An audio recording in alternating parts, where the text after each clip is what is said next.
సంబంధించిన దాసులు మేము ఇక్కడికి 2018లో ఇక్కడికి వచ్చాం కానీ నేను ఇంటి దగ్గరే ఉండేదాన్ని. కరోనా అప్పుడు హాస్టల్ మాకు ఇక్కడ ఎస్ఆర్ నగర్లోనే హాస్టల్ ఉంది. హాస్టల్లో ఎవరు లేరంటే వచ్చాను.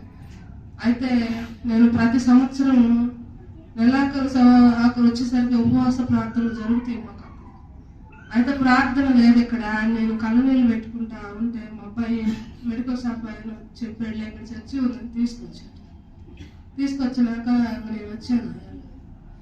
ఆయన ప్రభా నేనైతే నీ మీద అనుకుంటున్నాయా, మరి నాకు ఎవరు తెలియదు ఇక్కడ, తెలియదు అని నేను ప్రార్థన చేసుకుని వాగ్దానం చేసుకున్నాను. తను మీకు ఇచ్చిన మాట చొప్పున నీకు శుభమే జరిగిద్దని ఆ దేవుడు 21వ సంవత్సరంలో నాతో మాట్లాడాడు. మరలా 22వ సంవత్సరంలో నేను దర్శిస్తానని మాట్లాడాడు. మరలా 23వ సంవత్సరం వచ్చింది. జనవరికి ఇక్కడికి వచ్చాను. కోకటిపల్లిలో ఉండి కూడా నేను ఇక్కడికి వచ్చాను. వచ్చినప్పుడు నాకు ఏ వాగ్దానం వచ్చిందంటే యెహోషువ 23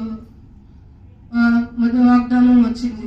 ఏమనంటే యుద్ధం వచ్చింది, మరి నువ్వు దేవుని ప్రేమించాలి, తనే యుద్ధం జరిగెత్తాడు, నువ్వు బహు జాగ్రత్తగా ఉన్న ఆయన ప్రేమిస్తే చాలని నాకు వాగ్దానం వచ్చింది. నేను ఫస్ట్ లా చదువుకొని మాట్లాడి ప్రభా నేను నిన్ను ప్రేమించాలి, నాకైతే చదువు లేదు, మాట్లాడటం నాకు చేత కాదు, ఏ యుద్ధం వచ్చిద్దో ఎలాగో ఆ వాగ్దానం ఎత్తుపట్టి నేను ఈ సంవత్సరం అంతా ప్రార్థన చేసుకున్నాను. అయితే గొప్ప శ్రమలు వచ్చినాయి కానీ ఏది కూడా మమ్మల్ని తాకలేదు, అలాగా మమ్మల్ని తాకలేదు. శ్రమలు వచ్చినాయి కానీ అలాగే వెళ్ళిపోయింది. వాగ్దానం చేసిన దేవుడు చాలా గొప్ప కార్యాన్ని మా ఎడల చేశాడు.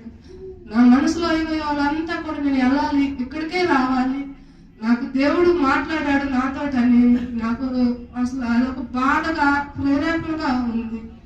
ఏంటి ప్రభా నువ్వు వాగ్దానం చేసావు, ఖచ్చితంగా నెరవేర్చావా మా జీవితంలో. ఎంత గొప్ప మేలు అంటే ఈ సంవత్సరంలో నేను చూసింది, మా జీవితాల్లో మరిచిపోలేని మేలు.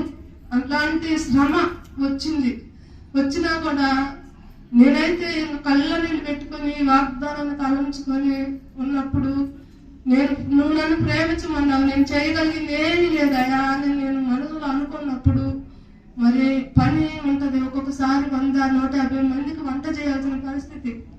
వంటలు పెట్టుకున్నా కానీ ఒక్కొక్కసారి ఉంటారు, ఒక్కొక్కసారి ఉండరు. అలాంటి పరిస్థితులు వచ్చిన వంట చేస్తా కూడా ప్రార్థన చేసుకునేదాన్ని.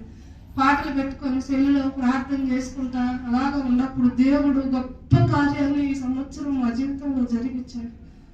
ఈ సాక్ష్యాన్ని దేవుడు దీవించని